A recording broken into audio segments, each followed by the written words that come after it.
ज्ञानवापी का मुद्दा चल रहा है। अब ऐसे मुद्दे हैं, एक इतिहास तो है, उसको हम बदल नहीं सकते।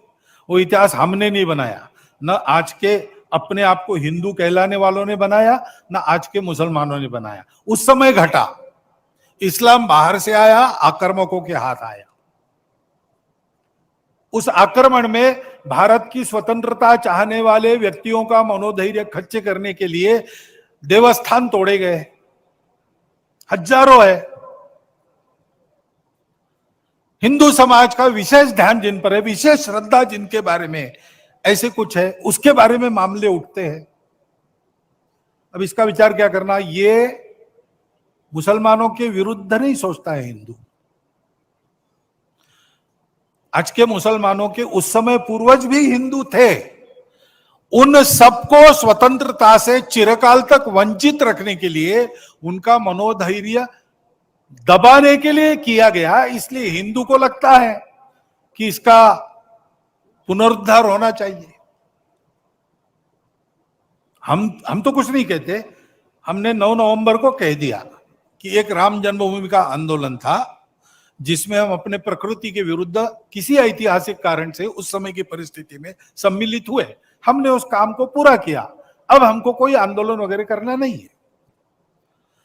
लेकिन इश्यूज अगर मन में है तो कुछ उठते हैं। ये किसी के विरुद्ध नहीं है और विरुद्ध मानना नहीं चाहिए। मुसलमानों ने तो नहीं मानना चाहिए, हिंदुओं ने भी ये नहीं करना चाहिए।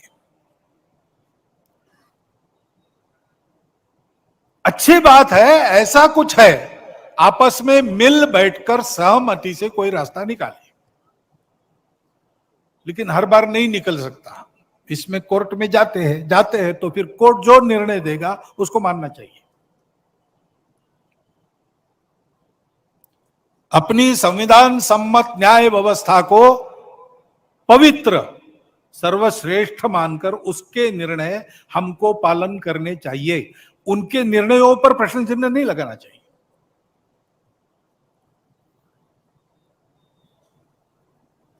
और ठीक है, प्रतीकात्मक कुछ हमारी विशेष श्रद्धा थी, ऐसे स्थानों के बारे में हमने कहा, लेकिन रोज एक मामला निकालना नया, यह भी नहीं करना चाहिए। हमको झगड़ा क्यों बढ़ाना है?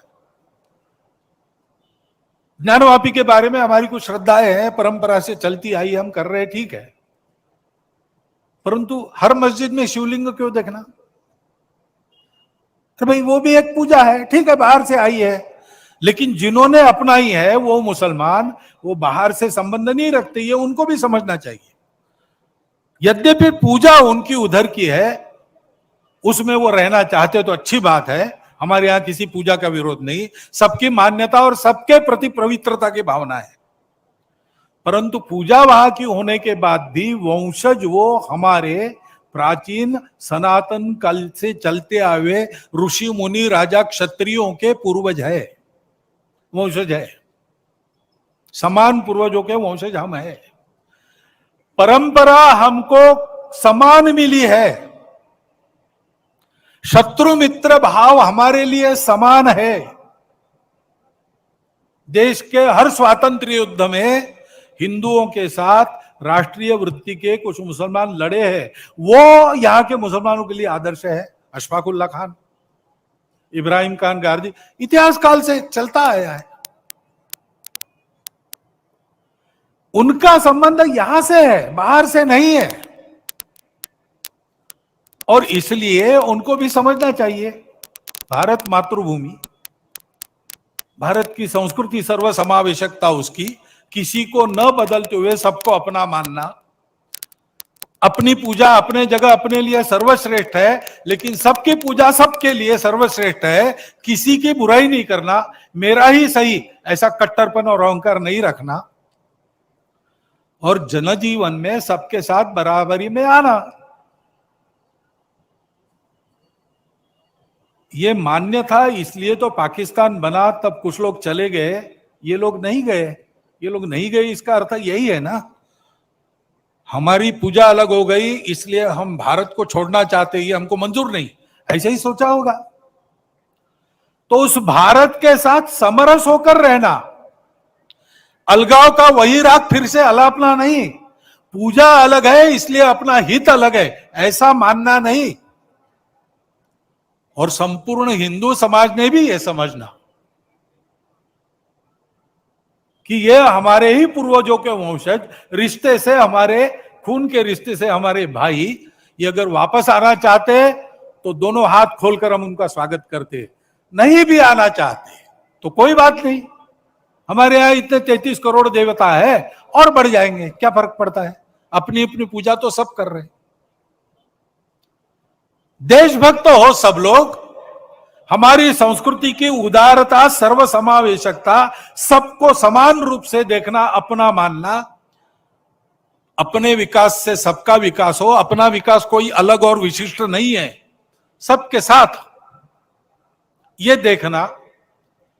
और हमारे वही पूर्वज है जिन्होंने हमको ये विरासत दी, उनके गौरव को मन में रखकर उनके रहन सहन का अनुकरण करते हुए आगे चलना।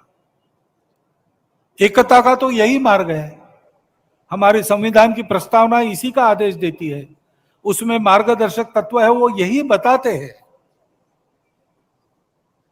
हमने ध्यान रखना चाहिए, समाज में एकता है तो एक दूसरे की संवेदनाओं का सबको ख्याल रखना पड़ेगा। मन वचन कर्म में कोई अतिवादिता आनी नहीं चाहिए। दोनों तरफ से उधर उधर उल जुलुल धमकियां देने वाली बातें अगर होती है, हिंदुओं की ओर से बहुत कम होती है। हिंदुओं ने बहुत धैर्य रखा है, हिंदुओं ने इस एकता के लिए बहुत ज्यादा कीमत भी चुकाई है, देश भी तोड़ दिया है, और फिर भी ऐसे स्वर उठते हैं और उसका विरोध कोई करता नहीं उधर से। इसलिए हमारे जैसे लोग बताते रहते भाई सब अपने हैं, लेकिन उनके मन में एक प्रश्न चिन्ह रहता है, हिंदू के मन में। और इसलिए अपने अपने ऐसे अतिवादी लोगों को टोकना चाहिए। हिंदुओं में टोकते हैं, हम भी कुछ बोल गए तो हमको भी टोकने वाले लोग हैं। हिंदू समाज किसी प्रकार का अतिवाद मान्य नहीं करता है, इसलिए हिंदू समाज में सब लोग आए, यहूदी आए, पारसी आए, विश्व का हर देश जब भी दिग्भ्रमित हो लड़खड़ाया, सत्य की पहचान करने इस धरा के पास आया। भूमि यह हर दलित को पुचकारती, हर पतित को उद्धारती। ये हिंदू के जीवन की परंपरा है, इसको समझकर हिंदू भी अपना हिंदुत्व का आचरण ठीक करे, शक्ति संपन्न हो। जीतना नहीं है किसी को, लेकिन किसी की ओर से जीता भी नहीं जाना है। डराना नहीं है किसी को, लेकिन किसी से डरने की भी नौबत नहीं आनी चाहिए। ऐसा हिंदू रहे और इन सबको गले लगाकर एक राष्ट्र जीवन के समृद्ध प्रवाह में सबको शामिल कर ले।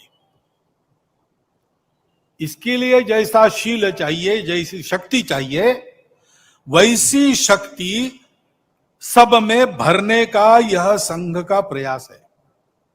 अत्यंत आवश्यक, अनिवार्य ये आवश्यकता है देश की, क्योंकि हम सबको भाषा, प्रांत, पंथ आदि की सारी विविधताओं को लेकर एक दूसरे से दूर करना, आपस में लड़ाना और उन झगड़ों की आग पर अपने स्वार्थ की रोटियों को सेकने का उद्योग करने वाले अभी भी कार्यरत है, दुनिया में भी है, देश में भी है। उनके चंगुल में किसी प्रकार के समझदार लोगों को नहीं फंसना चाहिए।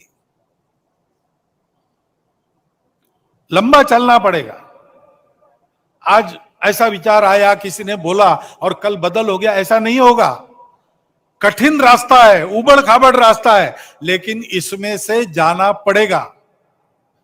हम लोग भारत माता की जय करना चाहते हैं, हम लोग आपस में अपनत्व, भाईचारे पर विश्वास रखते हैं, हम लोग भारत को विश्व गुरु बनाना चाहते हैं, तो हमको इस व्रत को लेकर आगे बढ़ना पड़ेगा।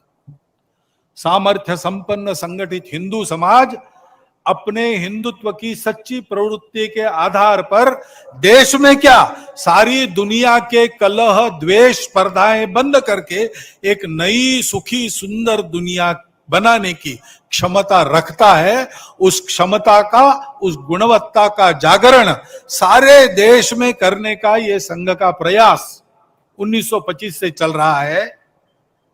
कार्यक्रम खंडित हो गए बार बार, लेकिन कार्य कभी खंडित नहीं हुआ। एक एक कदम आगे बढ़ रहा है। आज नहीं तो कल इसको हम यशस्वी कर पाएंगे। आज नहीं तो कल मैंने कहा, लेकिन अब जो दृश्य दिखता है उसमें लगता है कि आने वाले कुछ ही दिनों में संपूर्ण भारतवर्ष का समाज एक होकर, सारे भेद भूलकर, आपस के स्वार्थों को तिलांजलि देकर देश को बड़ा बनाकर दुनिया को सुखी बनाने के उद्योग में लगा है। यह दृश्य अपने कार्य की गति बढ़ाकर और यहां उपस्थित निमंत्रित बंधुओं का सहयोग उसमें होकर खड़ा हो सकता है। इतनी परिस्थिति की अनुकूलता आज खड़ी हुई है। मिलेट टाइम्स को आपकी जरूरत है, हमारी आप माली मदद करें।